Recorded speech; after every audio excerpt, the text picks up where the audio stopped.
Welcome and thank you for joining us. My name is Richard Gibbons. I'm a member of the pastoral staff at First Presbyterian Church in downtown Greenville, here in sunny South Carolina. Now that we're in the first full week of Advent, I am bracing myself for all things Christmas. Like husbands across the nation, I'm also trying to read the signs that will enable me to purchase the perfect gift for the lovely Miss Ruth. I'm hopeful, however, that my gift will come as a surprise.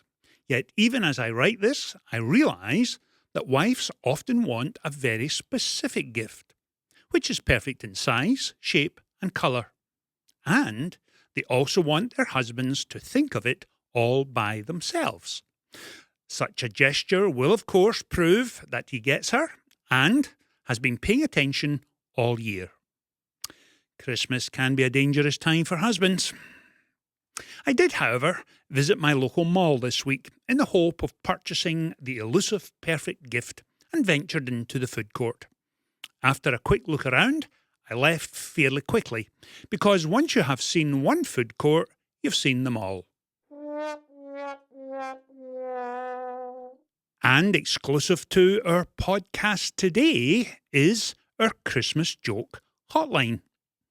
Each year at this time, children of all ages tell me their favourite Christmas jokes. So, in order to have fun with their 12-year-olds and unders, let me encourage moms and dads to rehearse with their wee ones their best Christmas joke.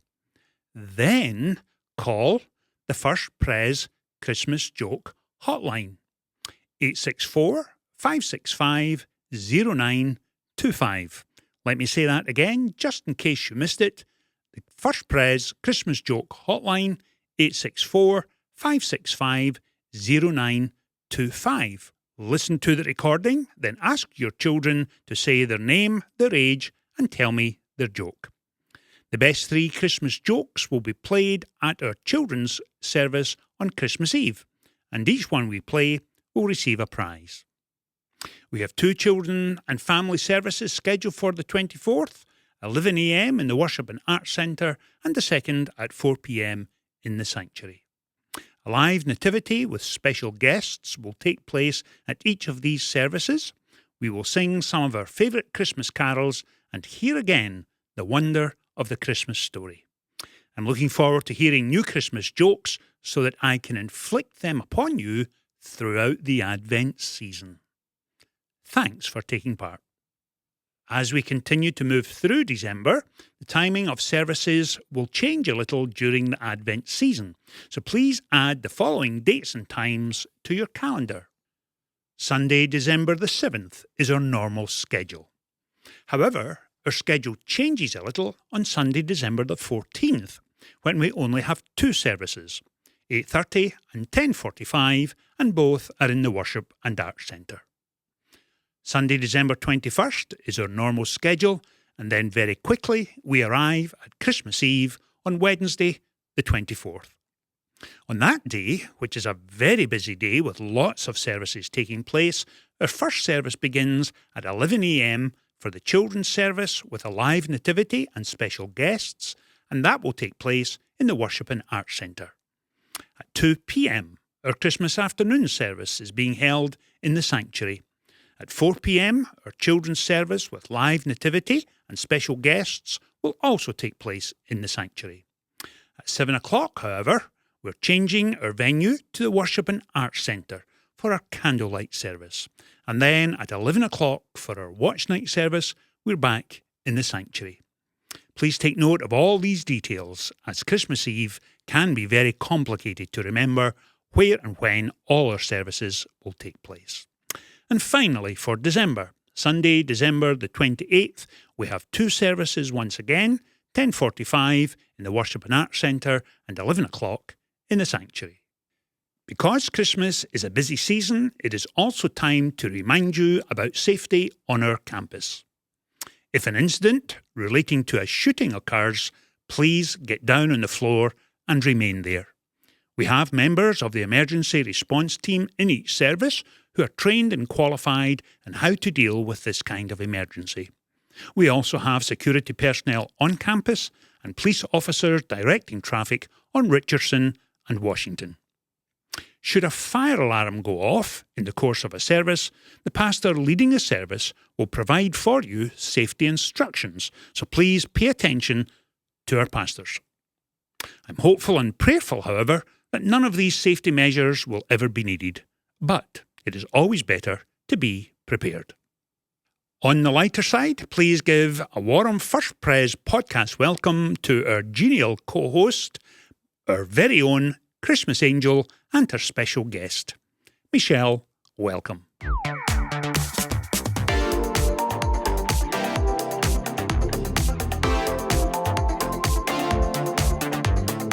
Well, thank you so much, Richard, and happy Friday, everyone. And this is our first Friday in December. I'm so glad to be back with you all, and I am so excited to welcome our special guest today, Graydon Tomlinson. Hey, Michelle. Welcome back, Graydon. Thanks for having me. I'm surprised you still have a voice after all that beautiful music you guys did at Christmas for a Cause last Sunday. Thank you. Yeah, I mean, it was just a great time for us to be able to kick off the Christmas season.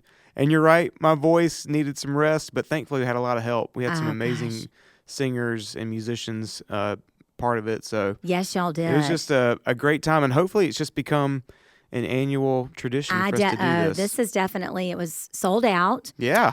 Which is great, and all the proceeds went back to Isaiah, or going back to Isaiah 117 House, which is phenomenal. Yes, and we'll be announcing soon how much that actually will be, but even right now as we're kind of tabulating the numbers, it looks like, several $1,000s at least, which is just amazing. A huge blessing to give them that financial boost. And, I encountered a lot of people just in the lobby who came to the show and then talked with me and said, I'd never even heard about Isaiah 117 House, which I was like, that's why we're doing this. Exactly. So people know what's going on. So. And Rhonda Paulson sharing her story was just amazing. I think she is one of the best speakers I've ever heard who can really just communicate the vision for what she's passionate about. And absolutely. There were very few dry eyes in the house after she spoke. She's so good at telling that story and speaking some vision into that. So it's great to have her. Well, it was. And my sons, I have 16-year-old boys, they even said, like, gosh, Mom, that was crazy, So my husband, everybody. And then like I said, Graydon, my 83-year-old mom was dancing in her seat. So this has definitely become, I think, we need to know where she's sitting next year so we can film her. Oh, for sure. Maybe put her on the screen and be like, this is what you should be doing right now. She would love it. She would ham it up even more. Well, that's great. Well, we are so excited. That was so much fun. And we've got a lot of stuff coming up this Christmas season, obviously. And I know Richard is, going to talk more about Christmas Eve. So we've got a service next Tuesday evening, the Service of Remembrance. Will you tell our listeners a little bit about that? Yeah, so we've been doing this for, a long time at this point, but the idea of this service just came from the thought of Christmas is such a joyous time of year, but there's also a lot of people who are hurting this time of year, maybe the first year, without a loved one, right. or just maybe they've had a tough year, and to acknowledge that at this time of year is pretty special. And so we always have a great just turnout, and it's always just a great spirit about it when people are there to find healing, to find hope.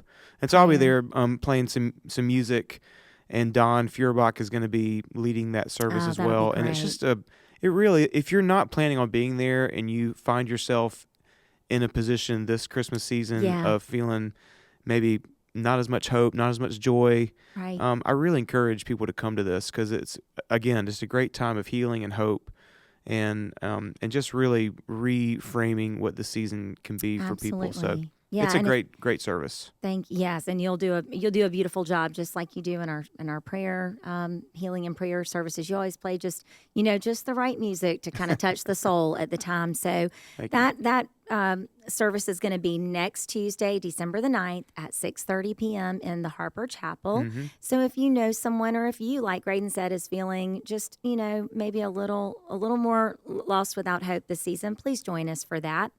And then we've got Christmas at First coming up, and that is really exciting. And we've sold out of Sunday's show, and then we've got limited availability for Saturday at 2 p.m. and at 6 p.m., but we still have some tickets. So tell our listeners, if they don't already know, what Christmas at First is. Well, again, this is another event that's just become part of people's Christmas. And this is a chance for our choir and orchestra and musicians at our church to just truly bless the community with a big Christmas extravaganza in our sanctuary. And that's what it is. It's just one of those things where we do familiar Christmas songs, both sacred and secular. Yep. And it just touches all those points of Christmas that you want to have as we enter into the season. So like you said, Sunday's sold out. Yep. And Saturday's still got some tickets left for those 2 offerings. So if you're not planning on coming, you have got to be there. You have to be there, y'all. It is incredible. It is like just Christmas is just part of the soul of this thing. And if you're not feeling in the Christmas spirit, you will. You will. If you come. You will not So leave you gotta without be feeling there. it. No, and actually, our choir has been warming up for this event. Actually, at Carnegie Hall this past week, and so we are so proud of Susan Messer and the choir members that were able to join that. It looked like a great trip, and they've returned safely. So, And I would love. I want to go to New York at Christmas time. Have you been to New York at Christmas? we did. We took our boys in 2019. Oh wow. And they loved it, but they said, "Okay, we've seen it. Like it's beautiful, but it's really crowded, Mom." You know, Oh yeah. they're good old homebodies. But yeah, it is actually something to see. I know. That's I something can't wait to do hear with the kids. some stories from them when they get back. of Yeah, how I mean, Christmas just the was in New lights York. and Yeah. everything. It's so much fun. Well, so that's going to be again on Saturday, December the 13th. We've got tickets left at 2 p.m. and at 6 p.m. And you would just head on over to firstpresgreenville.org/events for any of the information. And we also have, I'm sure Richard's going to mention this too, but firstpreschristmas.com. That is where you're going to find out all things Christmas, including these events. So we hope you will be able to join us for some of these and share them with your friends, whether they attend church here or not. We would love to have them. Oh, this is definitely one of those events, Christmas at First especially, where if you want to invite somebody to church and to experience Christmas at our church, this is the perfect way to get people involved and aware of what we're about here at First That's Pres. right. So And Graydon's probably going to have a solo or two, I would imagine. Is that right? Yeah. See, there you go. I don't know if that's going to deter people from coming or not, no, but that's yes, I gonna will. get Yeah. Well, Graydon, thank you for all you do and the joy that you bring with your gifts here to our congregation and, again, to the community. We appreciate you so much. Thanks, Michelle. Thank you. Michelle and Graydon, thank you. And we deeply appreciate everything you do for us week by week. As we move towards this weekend and Sunday, please give a warm welcome Sunday morning to baby Elizabeth Gray Barr as Mom Caroline and Dad Morgan bring her to the 11 a.m. service for her baptism. Baptism is always an exciting event in the life of any family, so please take a moment and encourage the Barr family when you see them on Sunday morning. During Advent, we will be studying together on Sunday mornings the Christmas story in Luke's Gospel. This week, we are exploring together Luke chapter 1, verses 8 through 20. Please take a moment and read through this remarkable passage as you prepare for worship on Sunday. Meanwhile, I trust you have a great weekend, and I look forward to welcoming you on Sunday.